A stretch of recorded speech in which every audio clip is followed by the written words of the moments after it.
ಓಂ ಶ್ರೀ ಕೊಲ್ಲೂರು ಮೂಕಾಂಬಿಕಾಯ ನಮಃ. ಪ್ರಿಯ ವೀಕ್ಷಕರೇ ನಮಸ್ಕಾರ, ನಾನು ನಿಮ್ಮ ತಾಂತ್ರಿಕ ಎಂಪಿ ನಾಯಕ್. ವೀಕ್ಷಕರೇ, ಕಟಕ ರಾಶಿಯ ಡಿಸೆಂಬರ್ ತಿಂಗಳಿನ 2025ರ ಮಾಸ ಭವಿಷ್ಯದ ಬಗ್ಗೆ ಈ ಒಂದು ಸಂಚಿಕೆಯಲ್ಲಿ ನಾನು ನಿಮಗೆ ತಿಳಿಸ್ಕೊಡ್ತಾ ಇದ್ದೇನೆ. ವೀಕ್ಷಕರೇ, ಈ ಒಂದು ತಿಂಗಳು ವರ್ಷದ ಕೊನೆಯ ಹಂತದಲ್ಲಿ, ಕೊನೆಯ ತಿಂಗಳಲ್ಲಿ ಕಟಕ ರಾಶಿಯವರಿಗೆ ನಿಜವಾಗ್ಲೂ ದುಃಖ ಅನ್ನುವಂಥದ್ದು ಅಥವಾ ನೋವು ಅನ್ನುವಂಥದ್ದು ಕಟ್ಟಿಟ್ಟ ಬುತ್ತಿ. ಹಾಗಾದ್ರೆ ಕಟಕ ರಾಶಿಯ ಶುಭ ಮತ್ತು ಅಶುಭ ಫಲಗಳೇನು ಅನ್ನೋದನ್ನ ಈ ವಿಡಿಯೋದಲ್ಲಿ ನನಗೆ ತಿಳಿಸ್ಕೊಡ್ತಾ ಇದ್ದೇನೆ. ವಿಡಿಯೋ ಕೊನೆಯವರೆಗೂ ನೋಡಿ. ಹೆಚ್ಚಿನ ಮಾಹಿತಿಗಳು ಬೇಕಾಗಿದ್ದಲ್ಲಿ ಸ್ಕ್ರೀನ್ ಮೇಲೆ ಕಾಣಿಸ್ತಾ ಇರುವಂತಹ ನಂಬರಿಗೆ ನೀವು ಕರೆ ಮಾಡಬಹುದು. ವೀಕ್ಷಕರೇ, ಕಟಕ ರಾಶಿಯ ಜನರು ಬಹಳಷ್ಟು ಆರ್ಥಿಕವಾಗಿನೇ ಹಿನ್ನಡೆಯನ್ನ ಒಳಗಾಗ್ತಾರೆ.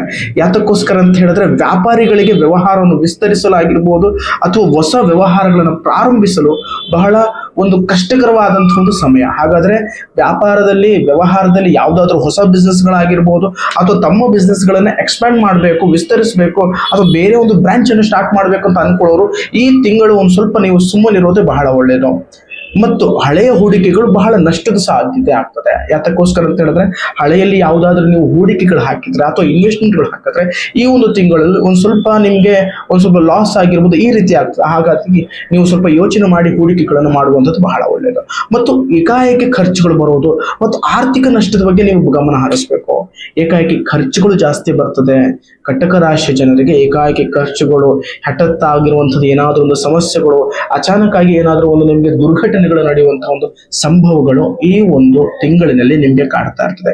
ಮತ್ತು ಅನಗತ್ಯ ಕೆಲಸಗಳು, ಅನಗತ್ಯ ಒಂದು ಸ್ಥಳದಲ್ಲಿ ವಾದ ವಿವಾದಗಳೇ ಜಾಸ್ತಿ ಆಗ್ತದೆ. ಅನಗತ್ಯ ಸ್ಥಳದಲ್ಲಿ ಹೋಗುವಂಥದ್ದು, ದುಂದು ವೆಚ್ಚ ಖರ್ಚು ಮಾಡುವಂಥದ್ದು ಮತ್ತು ಅನಗತ್ಯ ವಾದ ವಿವಾದಗಳು ಜಾಸ್ತಿ ಆಗ್ತದೆ. ಮತ್ತು ಕೌಟುಂಬ ಕಲಹಗಳು ಕೂಡ ಈ ಒಂದು ತಿಂಗಳಿನಲ್ಲಿ ಅತಿರೇಕವಾಗಿ ಬಂದು ಮನಸ್ಸಿನಿರತಕ್ಕಂಥ ಶಾಂತಿ, ನೆಮ್ಮದಿಯನ್ನು ಕೂಡ ಕಳ್ಕೊಳ್ತಾರೆ. ಮತ್ತು ಈ ಒಂದು ತಿಂಗಳಿನಲ್ಲಿ ಆರ್ಥಿಕ ನಷ್ಟವೇ ಜಾಸ್ತಿ ಆಗೋ ಕಾರಣಕ್ಕೋಸ್ಕರ ನಿಜವಾಗ್ಲೂ ಕಟಕ ರಾಶಿಯ ಜನರು ಈ ಒಂದು ತಿಂಗಳಿನಲ್ಲಿ ಇದರಿಂದ ಸ್ವಲ್ಪ ಹೊರಗಡೆ ಬರಬೇಕು ಅಥವಾ ಆರ್ಥಿಕ ಸ್ಥಿತಿಗತಿಯನ್ನು ಸರಿ ಮಾಡ್ಕೊಳ್ಬೇಕು ಅಂತ ಹೇಳಿ ಲಕ್ಷ್ಮೀ ದೇವಿ ಆರಾಧನೆಯನ್ನ ಮಾಡಬೇಕು. ಲಕ್ಷ್ಮೀ ಸ್ತೋತ್ರವನ್ನ ನೀವು 21 ಬಾರಿ ಶುಕ್ರವಾರದ ದಿನ ಮನೆಯಲ್ಲಿ ಜಪಟನೆ ಮಾಡಿದ್ದೆ ಅಂತ ಆದ್ರೆ ಖಂಡಿತವಾಗ್ಲೂ ಲಕ್ಷ್ಮೀ ದೇವಿಯ ಅನುಗ್ರಹದಿಂದ ಈ ಒಂದು ತಿಂಗಳಿನಲ್ಲಿ ಆಗ್ತಾ ಇರುವಂತ ಒಂದು ಗ್ರಹಗಳ ಬದಲಾವಣೆಗಳಿಂದ ಆಗ್ತಾ ಇರುವಂತ ಒಂದು ಆರ್ಥಿಕ ನಷ್ಟಗಳಿಂದ ನೀವು ಪಾರಾಗಬಹುದು.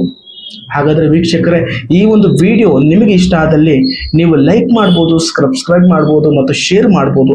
ಮತ್ತು ಹೆಚ್ಚಿನ ಮಾಹಿತಿಗಾಗಿ ಕೆಳಗಡೆ ಸ್ಕ್ರೀನ್ ಮೇಲೆ ಕಾಣಿಸ್ತಾ ಇರುವಂತ ನಂಬರಿಗೆ ಕೂಡ ನೀವು ಕರೆ ಮಾಡ್ಬೋದು. ನಮಸ್ಕಾರ.